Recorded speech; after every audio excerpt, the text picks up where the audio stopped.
Tonight, saints, we're going to talk about Jeremiah chapter 31. This is Wednesday, December the 2nd, 2020.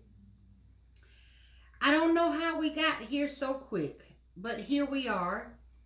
And yet, it has actually been an interesting journey. Our first presentation began on March 25th. No one knew that 8 months in, we would still be away from our sanctuaries. I just knew that we would all be back by Thanksgiving. But as we all can see, that is just not happening. I hope these Bible study sessions have been a blessing to you as I have been blessed as a courier of these lessons.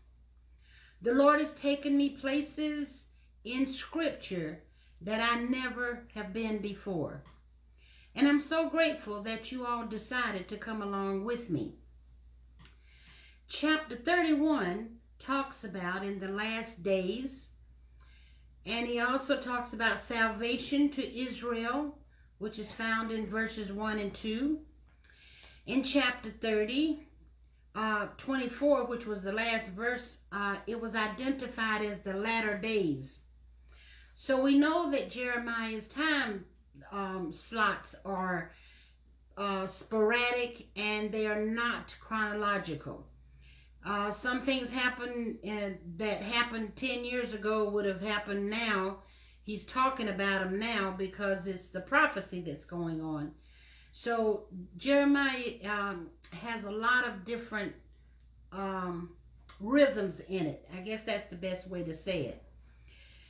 But God's faithfulness to Israel in chapter 31 is revealed in a beautiful way. And his everlasting love is all over these chapters. He restores and builds. The restoration is on the way. The watchman's call is to go up to Zion. God will gather the scattered flock, and they will return as a joyful response. The people tithed much. There was great abundance. Rachel's weeping for her lost sons. King Herod's slaughter of infants was the cause of that. God provided comfort to her. Ephraim begins to mourn for his sins. And last but not least, the new covenant comes on the scene. I asked some questions tonight. What does it mean to submit? What does surrender mean to you? How do we feel about sovereignty and divine will? There is a reckoning about to take place, a chance for all who will to come as they are. We have shown to the world how ineffective our choices are when we leave God out of the mix. Well, we can just look all around and see that God is definitely not in the plans of a lot of people in this world. Whether we want to recognize it or not, we are a bunch of self-willed people that only look at life from a me, my, and I standpoint. Not at any time do we seem to take the time to consult the great I Am for advice and consultation. This chapter 31 speaks very clearly of a time when God pours out his Spirit upon our sons and daughters by writing in our hearts and communicating with us in a glorious way, in a personal way. How many of us can truly say that we know God this way? Most of the time, in him trying to reach us in a personal way, we are not ready. Who wants to surrender or submit to the sovereign God? Acts 2:17 says, "And in the last days, saith God, I will pour out my Spirit upon all flesh, and your sons and your daughters shall prophesy, and your young men shall see visions, and your old men shall dream dreams. Sometimes I wonder if people ever submit to the Spirit of God, if they will ever do this. People need the Holy Spirit. I know we profess Christianity. I know we profess living for the Lord. But until he comes inside, converts that Adamic nature, gets rid of it, most of the time we're going to yield to the worst in us. And we really need a complete conversion. I pray for that to happen. In the world, there's this quote by someone called Lao Tzu. And he says, in the world, there is nothing more submissive and weak than water. Yet, for attacking that which is hard and strong, nothing can surpass it. And I wanted to set up a little demonstration for you, but I couldn't do it tonight. But just think about it. I don't care what you pour water into, what kind of container you pour water into, it just yields to the shape of the container. And that's basically where we are where we should be with the Lord. I look at putty sometimes. You know, they used to say, you're like putty in the hands. When we set up bridges and restrictions and restraints, we prevent God from utilizing the power that we have within us to be a blessing to other people and to please him. Sometimes I know that we've talked about the wall for like 4.5 years now, but we build walls. We're not flexible people. We don't trust people. I'm one of those. I don't trust everybody. But in the process of that, somewhere down the line, we need to get acclimated to trusting God. He can be trusted. And just like water, you know what happens when the storm comes up and the ocean's waves come. When those waves hit a house or something, that house is going down. Even though the water is very flexible. And standing alone, it has no power at all, except whoever has the container can pour it where it wants to go. So I'm going to talk just a few minutes about those 3 things that I mentioned earlier. What does submission mean in a relationship? Now, when I'm talking about a relationship, I'm not talking about a natural relationship. I want you to look at it from a spiritual point of view, in the way that we would talk to God. In healthy relationships, partners are not forced into submission.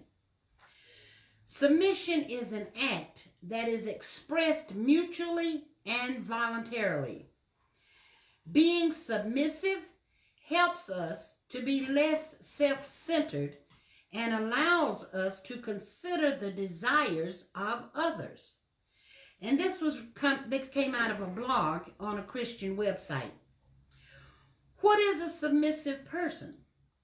A submissive person is someone who willingly submits to the authority of another.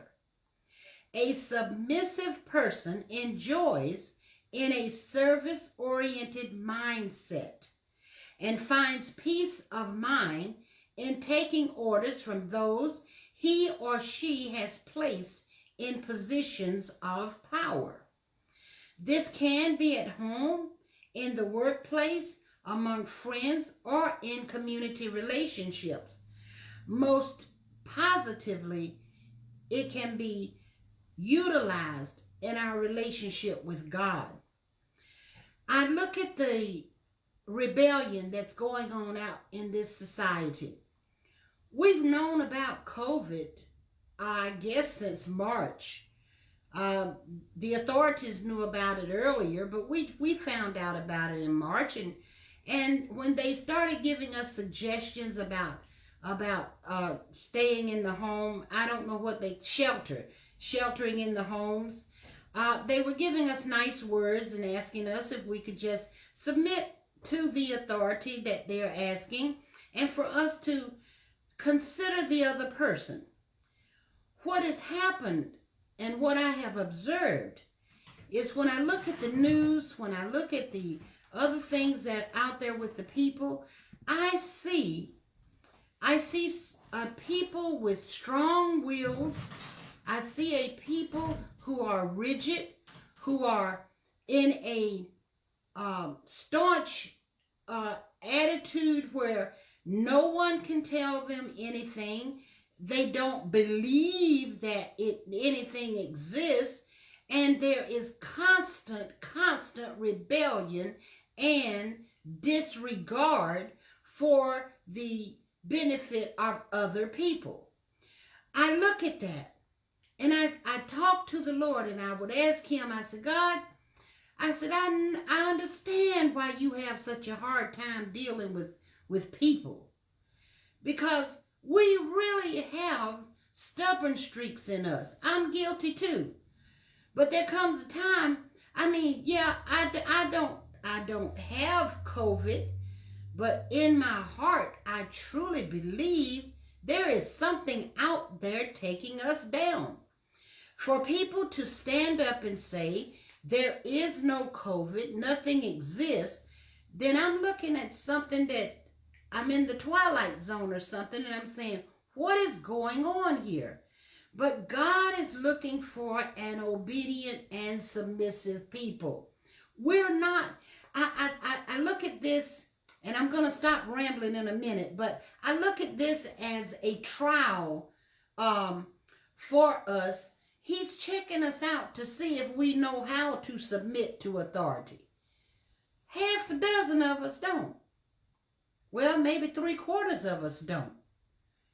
Well, I think about Moses. God, if you can just find one that's living for you, would you spare the city? Abraham. Oh, Abraham. I think it was Abraham. So when you're talking about this, you need to understand there is a practice going on. We are truly going through boot camp. I've never been in the Army or the armed services or anything like that. God bless those who are. But we are going through boot camp. How are you doing with your boot camp experience? Are you defying gravity? Are you floating out there like a butterfly and stinging people like a bee because you're not obeying the health practices that you need to be following? We need to stop this. At some point in time, if it were possible, for one solid week, if we could just do what we're supposed to do, we might, as a unified corporate body, do something to curtail this adventure that we're going through. But we don't see that on television. Submissive is very important, being submissive. Healthy submissive relationships are conscious and consensual.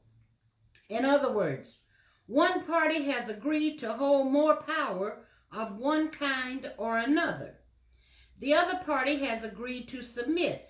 Let's take this for instance. If you are applying for a job and you go on a workplace, what have you subconsciously and consciously agreed to do? I will abide by the rules of this workplace. I will obey my superiors, my supervisor, and I will do what I'm supposed to do. At no time will I buck them or go against them, but I will submit to the authority that is around me. Because when I go on a job, I don't know what I'm doing. Somebody has to tell me.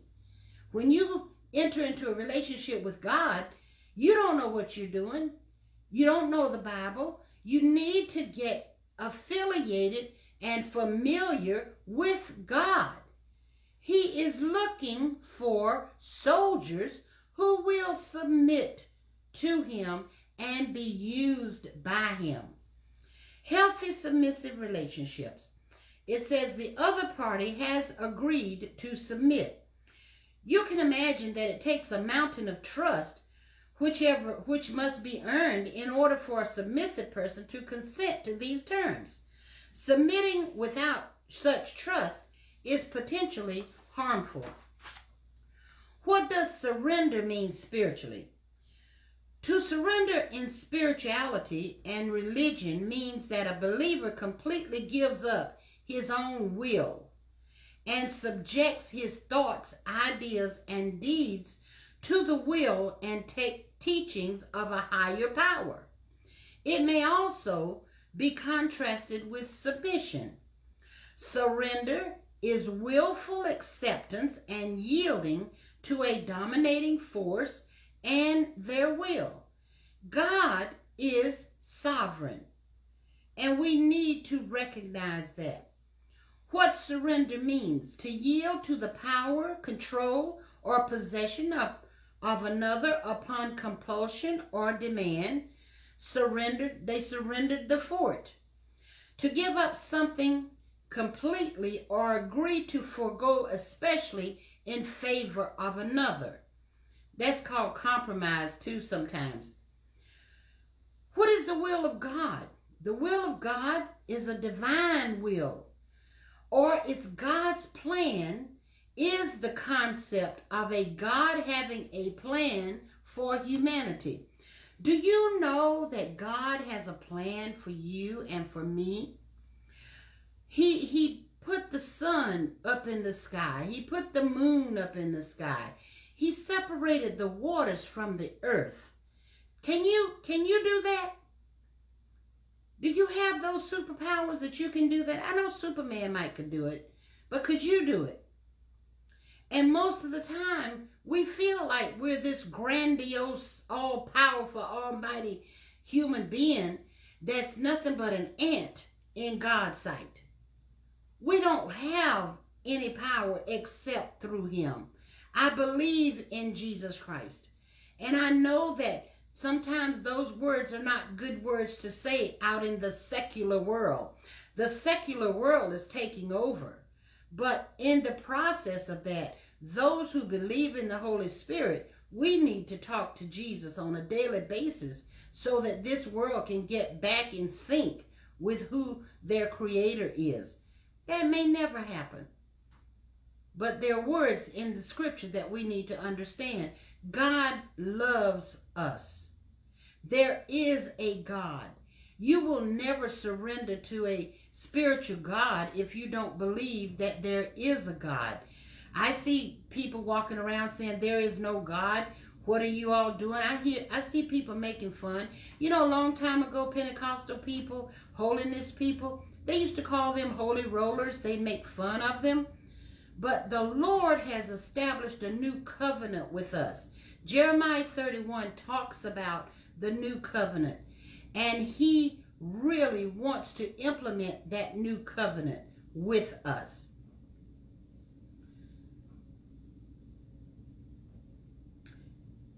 The divine will of God, or God's plan, is the concept of a God having a plan for humanity. There are no limits to God's rules. This is part of what it means to be God. He is sovereign over the whole world and everything that happens in it. He is never helpless. He's never frustrated. He's never at a loss. And in Christ, God's awesome sovereign providence is the place we feel most reverent, most secure, and most free. God is sovereign over the universe. Whenever God acts, he acts in a way that pleases him. God is never constrained to do a thing that he despises. He is never backed into a corner where his only recourse is to do something he hates to do. He does whatever he pleases. And that's with all of us. I know we deny the power of God. We deny him. But here's a sister sitting before you tonight. I believe in God. I believe in his sovereign power. And I want to do everything I can to submit to his holy and righteous will. And we need more people to just, you know what?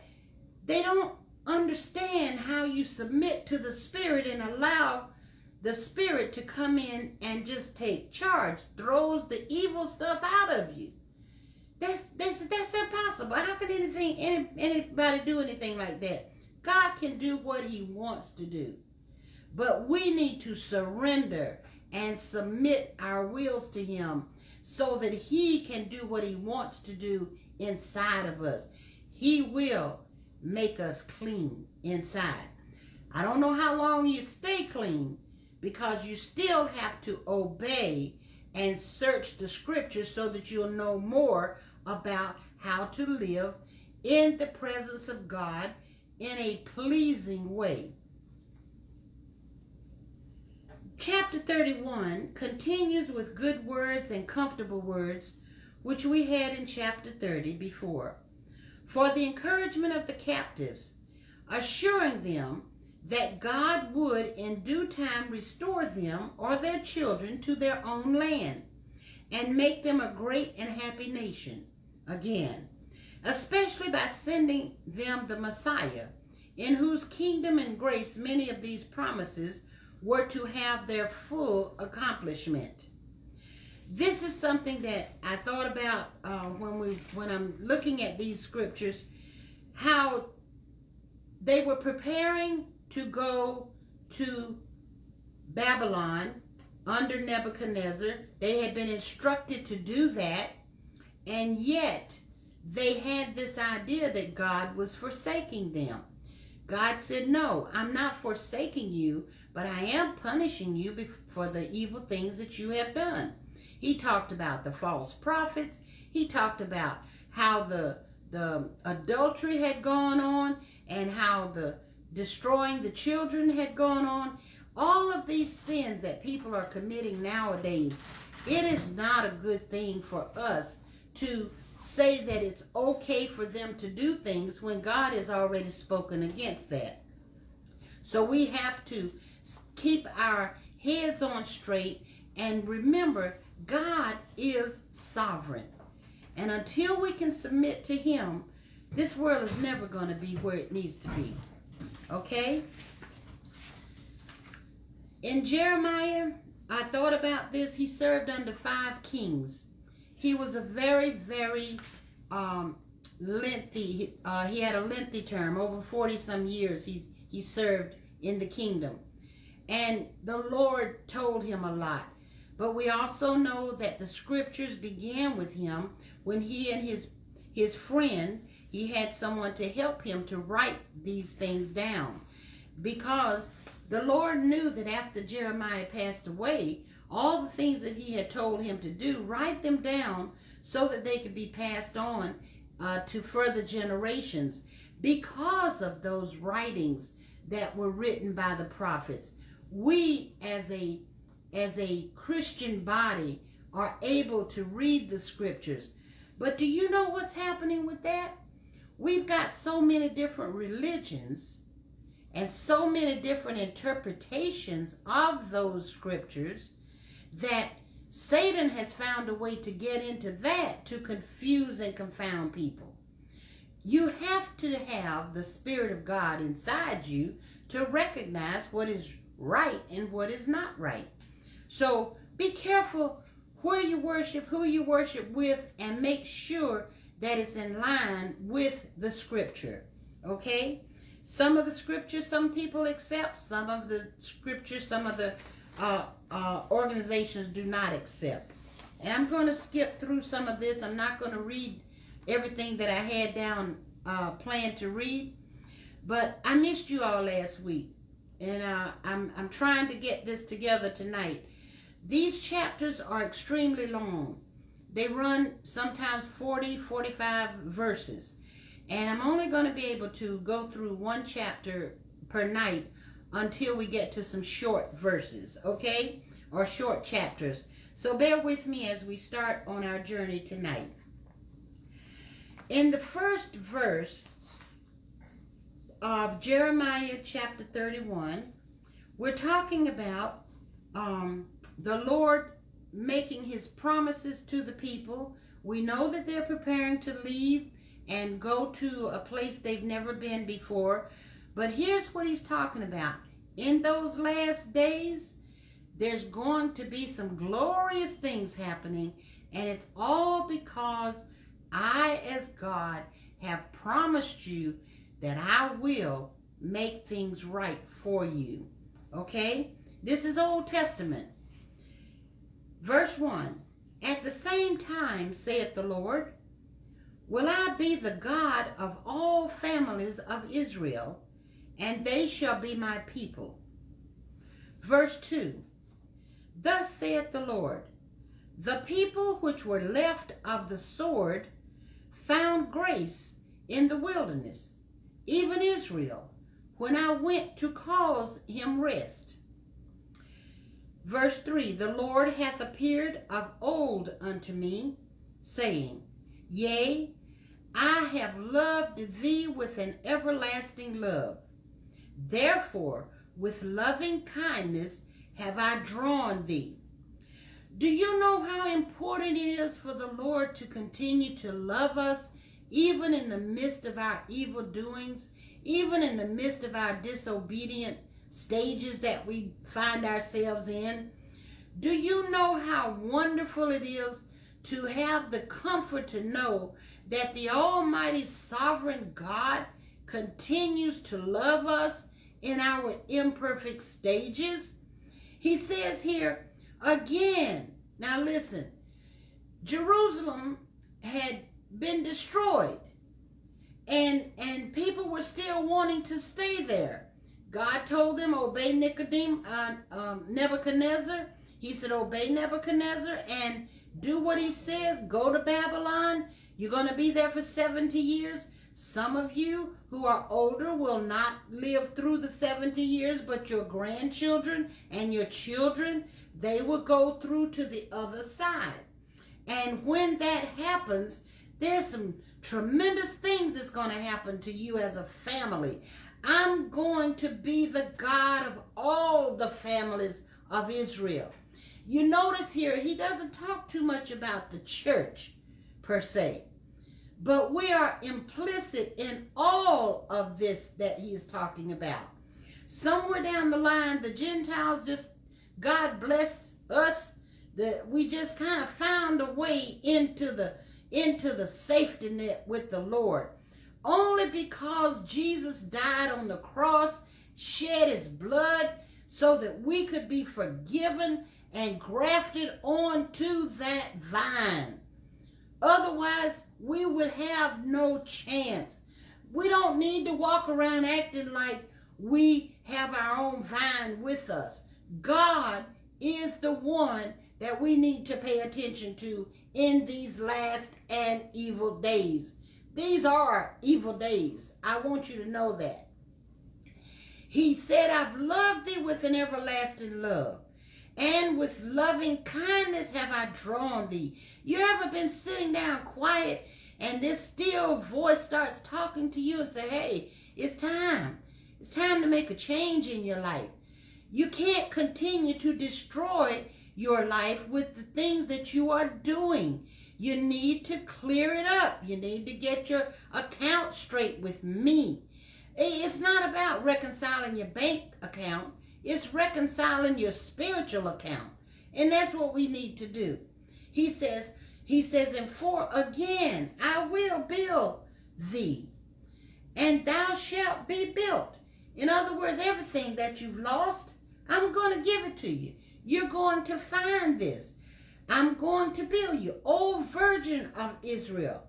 Thou shalt again be adorned with thy tabrets, and shall go forth in the dances of them that make merry. What is he saying? He's saying, I'm going to give you joy for the mourning that you've had.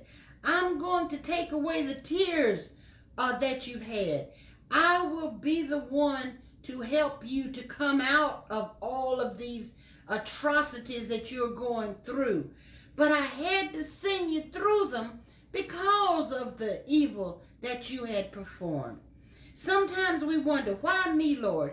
Why are things happening to me in this manner? Consider your ways. That's what they do. Consider your ways and see where you are lacking in pleasing the Lord.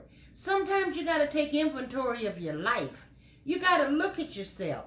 There's a lot of people in this world that I call them transients. Sometimes they want to leave and they want to go somewhere and run to a new place or do something new. But most of the time, and I'm going to tell you this right now, I don't care where you go or who you end up with, you'll never run away from what's inside your head. Get your head straight. You'll be happy wherever you are. He says, I will put the dancing. They shall go forth in dances, and they will be merry. Verse 5, thou shalt yet plant vines upon the mountains of Samaria. The planters shall plant. You got farmers that's going to plant, and shall eat them as common things. For there shall be a day that the watchman upon the Mount Ephraim shall cry, arise ye, and let us go up to Zion unto the Lord our God. I'm looking at this as a time when Jesus Christ is going to be sitting on his throne, and the church is going to be asked to arise and go up to Zion also. I'm looking for this great gathering. This is going to be spectacular. This is going to be something that there's no comparison to. But we have to keep our spirits in the way that we know will be pleasing to the Lord. We can't just get out there and do things on our own. You're not your own. You're bought with a price. Verse 7, for thus saith the Lord, sing with gladness for Jacob, and shout among the chief of the nations. Publish ye, praise ye, and say, O Lord, save thy people, the remnant of Israel. Israel is the only nation that I know of that started 4,000, well, it's 6,000, almost 6,000 years ago now, went through 5 or 6 complete annihilations almost, separated, disbanded, destroyed, but remnants have continued. Look at Israel now. That nation is still a nation. I don't know of any other nations that have remained as strong as that nation. You know why? That is God's special people. It's God's special people. And anyone that goes against it, you're going against God. They may not see God or understand Jesus the way that we holiness people feel and see him, but one day there's a remnant of Israelites that's going to be filled with the blood of Jesus and the Holy Ghost. Fire baptized. All right? He says, behold, in verse 8, I will bring them from the north country and gather them from the coast of the earth, and with them the blind and the lame, the woman with child, and her that travaileth with child together. A great company shall return thither. You know what happened. They've been destroyed many times, been in different parts of the world, and they have gathered. You know about the 1948 mission when they became a nation.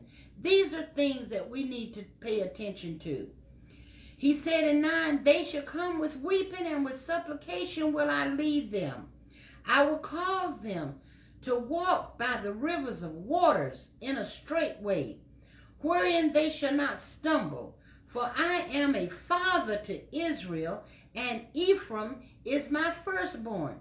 When I saw Ephraim's name, I was wondering, I said, who was Ephraim?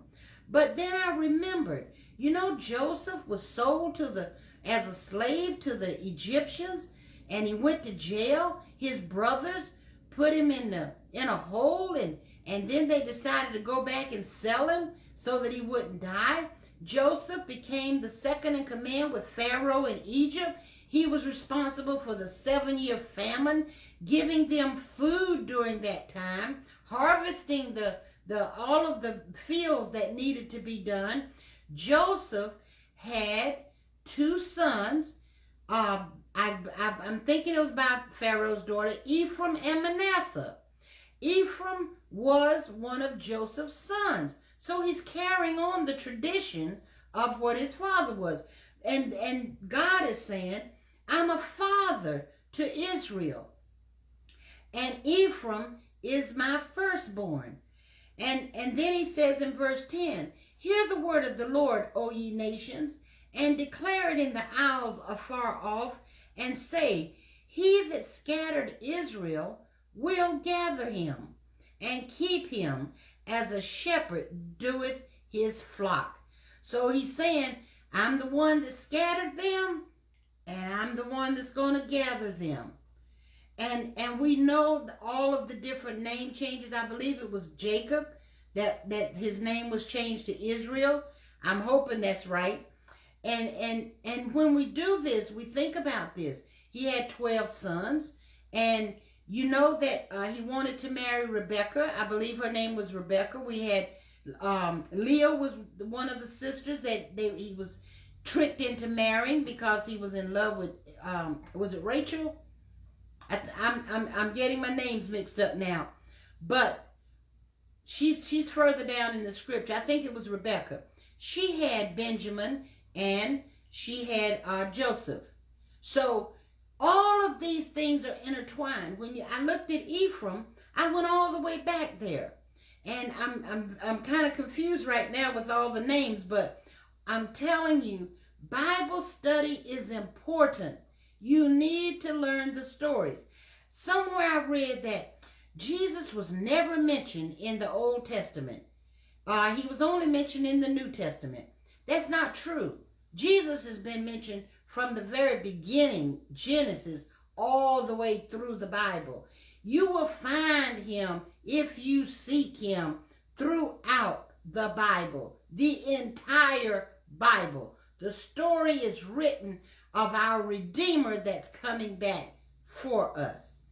He says, here, I'm going to read 10 again. I just got mixed up. Hear the word of the Lord, O ye nations, and declare it in the isles afar off, and say, he that scattereth Israel will gather him, and keep him as a shepherd doeth his flock.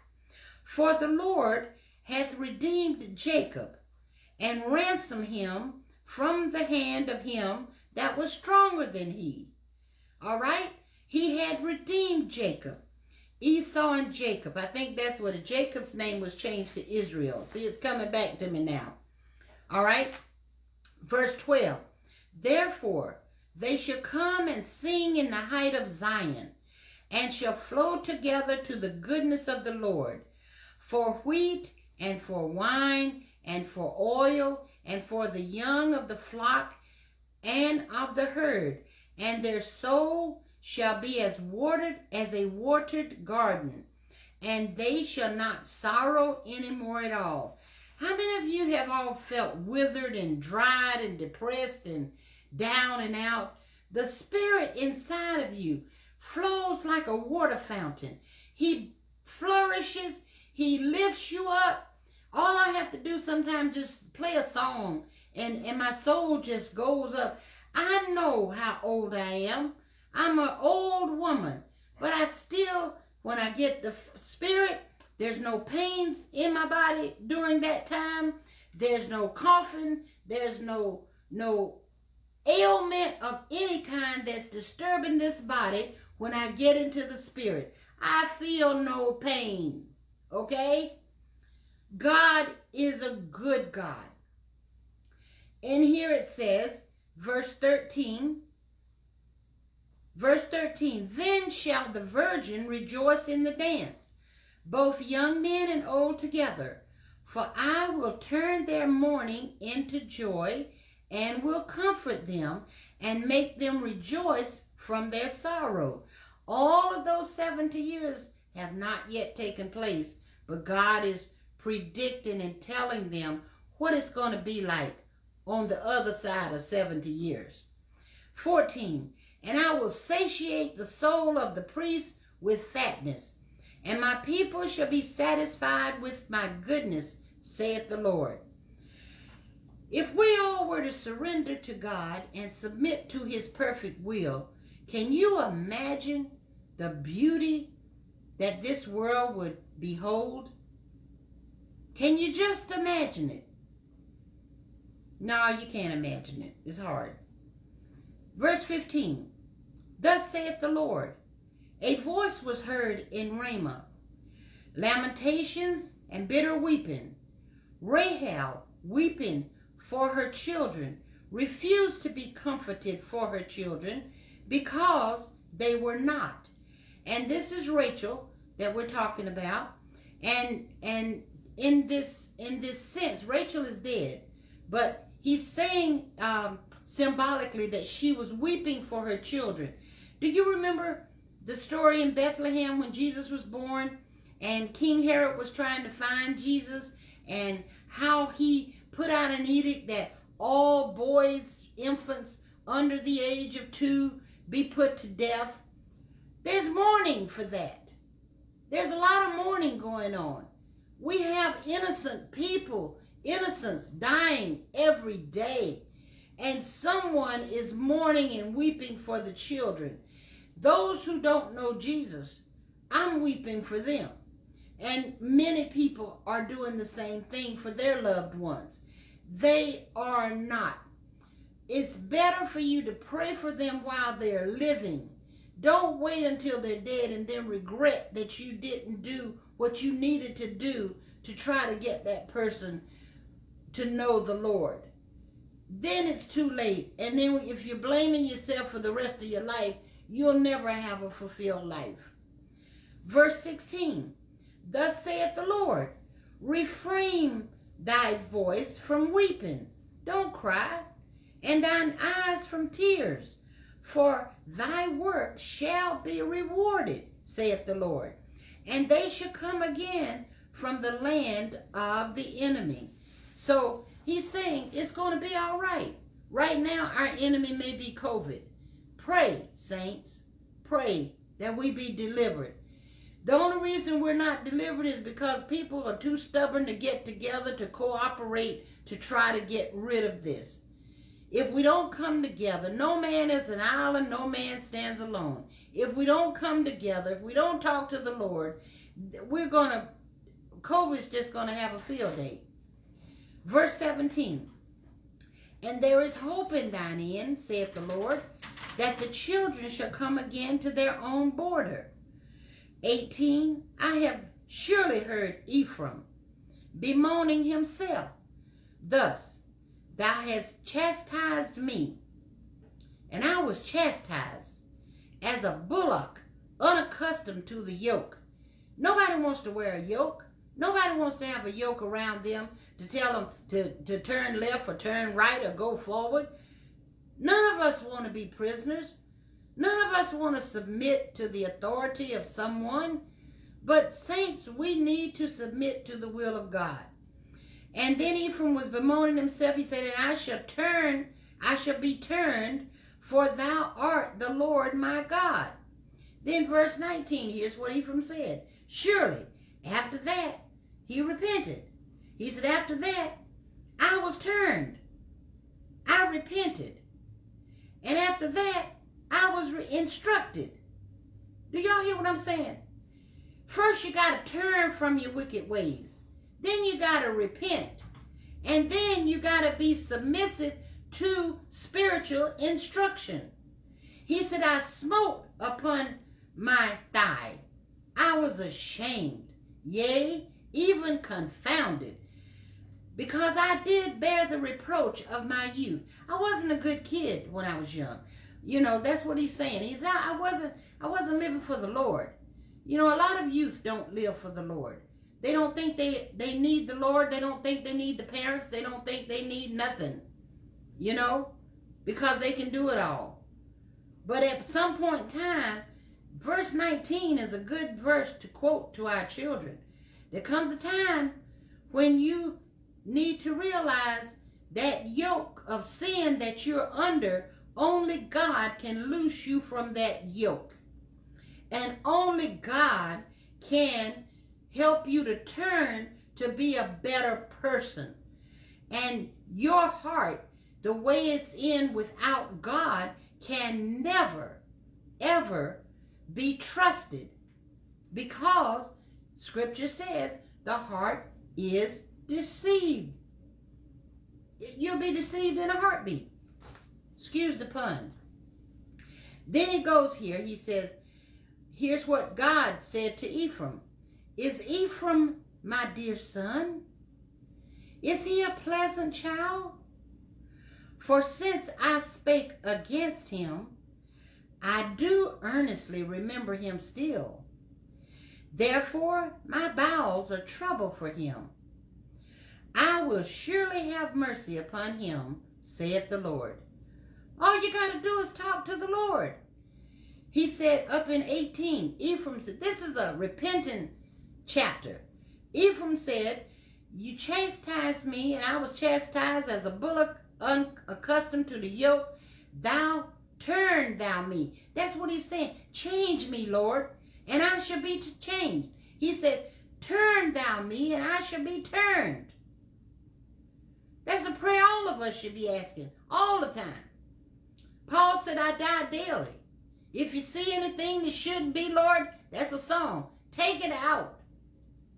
Then we go down, he says in 21, because he was instructed, right?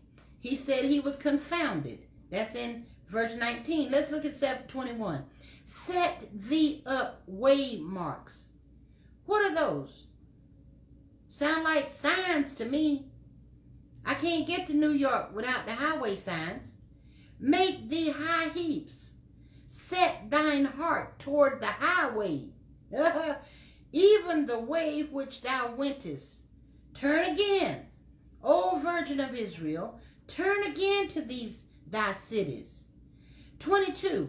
How long wilt thou go about, O thou backsliding daughter? For the Lord hath created a new thing in the earth. A woman shall compass a man. I looked that up all over the place. I can't figure out what compass meant. I know a compass is a direction thing, but it also, you can encompass something. One of the definitions of this word was that women were at a point in life where they could watch the homestead while the men were out fighting battles. So they were good at security things, and they took care of their men. Most mothers will defend their sons. Verse 23, thus saith the Lord of hosts, the God of Israel, as yet they shall use this speech in the land of Judah and in the cities thereof, when I shall bring again their captivity. The Lord bless thee, O habitation of justice and mountain of holiness. I want to be on that mountain of holiness one day. Verse 24, and there shall dwell in Judah itself, and in all the cities thereof together, husbandmen, and they that go forth with flocks. So you got the shepherds, and you got the husbandmen. 25, for I have satiated the weary soul, and I have replenished every sorrowful soul. What does that mean? If I'm down and out, the Lord will replenish it. He said back here a few minutes ago that they could walk by the water, beside the waters. You can always dip in the water for a clean refreshing from the Lord. Water is always available, and it's powerful when it is used by God. He said, behold the days, 26, upon this I awaked and beheld, and my sleep was sweet unto me. Well, from what I'm reading, Jeremiah was having the dream about Ephraim talking to the Lord. I don't know, but that's what the remarks were, and I'm going to take it for what it's worth, because at the time Ephraim was nowhere around here. So I'm thinking that Jeremiah had a dream about how Ephraim, the people of Ephraim, repented and turned, And once you repent, once you turn, you need instruction as to how to move forward. 27, behold, the days come, saith the Lord, that I will sow the house of Israel and the house of Judah with the seed of man and with the seed of beast. House of Israel were, I believe, the southern part, and I think Judah was from the north. I told you last week, but I don't have my notes with me tonight. But these are people. Yes, they are people, but they are from different parts. After King Solomon passed away and Jeroboam came on the scene, Jeroboam, I think, eventually went with Judah. The people from Israel, the house of Israel, separated because they wanted Saul, someone from the Saul line, to be on their side. So that's where the split came. There's always been a split. The house of Israel and the house of Judah are split. Right now, our country is divided in half. I don't know who's Israel and I don't know who's Judah, but we need to get together. It says in 28, and it shall come to pass that like as I have watched over them, this is the Lord, to pluck up and to break down and to throw down and to destroy and to afflict, so will I watch over them to build and to plant, saith the Lord. He's not talking about the sinner that keeps on sinning. He's talking about the repentant sinner. He's talking about someone who breaks from the yoke of bondage, from the evil that's in their souls. That's the person he will pluck up and break down and try to get them straightened out. But this is not what people are looking for. People are looking for their own answers, for their own solutions, and we need God in it. It says, and it shall come, I read 28, in 29, in those days they shall say no more, the fathers have eaten a sour grape, and the children's teeth are set on edge. A lot of people said this is where they get the father's sins are on the children, and that's not accurate. The father ate the sour grape. So you got a lot of fathers out there that are living in sin, doing different things the way they are. The children are only copying what their fathers do. However, it is not a pronouncement or an injunction against the children. Children can always turn and go to the Lord. Okay? It says, but everyone, that's what 30 is telling us, but everyone shall die for his own iniquity. I'm not going to be punished for the sins of my father. I'm not going to be punished for the sins of my mother or my grandfather or my great-grandfather. We always thought that everything was passed down. But it's not an injunction against us. It's not something that's eventually going to happen. What it is he's telling us as individuals, we're going to die for our own iniquities. And every man that eateth the sour grape, his own teeth shall be set on edge. So you're going to be responsible for the sins that you have committed on your own. You have a choice. You have a choice. Ephraim turned to the Lord. Ephraim repented. So you got to turn, you got to repent, and you got to receive instruction. Behold the days, this is where I want to get to. I read this, 31. Jeremiah 31:31. What you know about that? Behold, the days come, saith the Lord, that I will make a new covenant with the house of Israel and with the house of Judah. Verse 1 in 31, he said, I'm going to be a father to all Israel. So at some point or other, Israel and Judah's houses are going to come together. 32, not according to the covenant that I made with their fathers in the day that I took them by the hand to bring them out of the land of Egypt. All right, you know about that, right? Pharaoh had the children down as slaves in Egypt, And Moses went down to get them out and all of that. And God made a covenant with Moses. He made a covenant with Abraham. He made a covenant with Moses. He probably made a covenant with David. I read that several weeks ago. I told you there were about 5 or 6 covenants. But this is going to take the place of all the covenants that God had made with the people. He said, behold, the days come, saith the Lord, that I will make a new covenant with the house of Israel and with the house of Judah, not according to the covenant that I made with their fathers in the day that I took them by the hand to bring them out of the land of Egypt, which my covenant they break, although I was a husband unto them, saith the Lord. He had so much trouble with them in Egypt.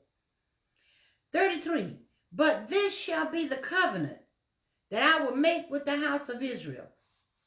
Now listen to this. And see, doesn't it sound, for those of you that have the baptism of the Holy Ghost, listen to this. After those days, saith the Lord, I will put my law in their inward parts and write it in their hearts, and will be their God, and they shall be my people. So what is he doing? 34, and they shall teach no more every man his neighbor, and every man his brother, saying, know the Lord. For they shall all know me, from the least of them unto the greatest of them, saith the Lord. For I will forgive their iniquity, and I will remember their sin no more. I do believe with all my heart this was the introduction of the Spirit of God after Christ died on the cross. Because this couldn't happen until Christ died on the cross. So this was many years later down the road. But remember, saints, there is a law that he can put in our inward parts. But you know how you get it? By submitting and surrendering, and by respecting the divine will of God. I will remember their sin no more, he said. 35, thus saith the Lord, which giveth the sun for a light by day, and the ordinances of the moon and of the stars for a light by night, which divideth the sea when the waves thereof roar. That's that water. The Lord of hosts is his name. Just think about this. Do you know that we honestly have people worshiping the sun as a god? Do you know we got people out there in this world worshiping the moon as a god? Do you know about the astrology that's going on? Some people have to read their horoscope in the morning.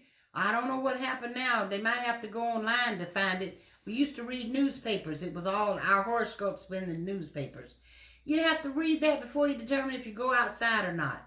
I know what your horoscope is now. COVID is out there. Wash your hands, wear your mask, keep your distance. Then it says, if those ordinances depart from before me, saith the Lord, then the seed of Israel also shall cease from being a nation before me forever. So he's saying, I gave the light to the sun, and the ordinances of the moon and of the stars, they hang up there. They stay up there. God put them up there. They're not coming down until he says so. I don't care what you do. The sun is so hot, even the astronauts can't get close to it. They would disintegrate, depending on the heat that's there. You can't touch God's creations. And those are the things that we need to look at. The sun obeys the Lord, and he comes up and he goes down in the, goes down in the west, comes up in the east. Or I think he sets in the west and rises in the east. He does that every day, according to the ordinances of God. What do? Oh, we rise up and we go to sleep. We rise up and go to sleep. We do what we want to do. We don't consult God about nothing. He says here, thus saith the Lord, if heaven above can be measured, and the foundations of the earth searched out beneath, I will also cast off all the seed of Israel for all that they have done, saith the Lord. If you can measure heaven, or if you can measure the earth, or if you can search everything that's down there beneath the earth, then everything I've said is not worth a dime. I'll just cast off all the seed of Israel for all they've done. What he's saying is, I'm great. I'm sovereign. I am the great I am. And I'm capable of doing everything. I brought the sun to you as light for day. I put the moon as light by night. I divided the seas when the waves roared. He said, and if you know anybody that can measure the length and width and breadth of heaven, then they know more than I do, and everything I've said that I'll do for you, I won't do it because somebody's greater than me, which is not true. Okay? And the measuring line. Now listen to this. He said, 38. Let me go there. Behold, the days come, saith the Lord, that the city shall be built to the Lord, from the tower of Hananeel unto the gate of the corner. And the measuring line shall yet go forth over against it upon the hill of Gareb, and shall compass about to Goath. I don't care who's living on that property now. When God comes back, when Jesus comes back to reign as king, somebody gonna have to move. So if you all are living anywhere where Goath used to be, or Gareb, you need to think about finding some other place to go. 40. And the whole valley of the dead bodies and of ashes. You remember he talked about that in the earlier chapters. And all the fields unto the brook of Kidron, unto the corner of the horse gate toward the east, shall be holy unto the Lord. It shall not be plucked up, nor thrown down any more forever. So there's some things that's going to be changed in the agriculture of the land that is over in Israel. They're fighting for different possessions and things like that. Tell Israel and all the rest of them over there, God owns it all. Whatever you decide to do, just remember, you can't undo what God's plans are for you. We've got to pray for the peace, because God is going to set that, how do you say it? That, I'm trying to think of, they're building development. Yeah, God is going to develop the land just the way he wants it developed. So you can't say this is mine, that's yours, it's all God's. Live with that. All right? I thank the Lord for this lesson tonight. I learned a lot from it. God is sovereign. We need to submit. We need to surrender to him. And yeah, Christians have problems submitting and surrendering as well. I don't know how long this is going to take, but we're going to hope and pray that we will get back into our sanctuaries sometime soon. I am continuing to pray that we have a peaceful transition. I thank God that all the votes are now counted. I'm going to say good night to everyone. And to those of you who stayed with me, thank you very much. I hope to see you next week. God bless you, is my prayer.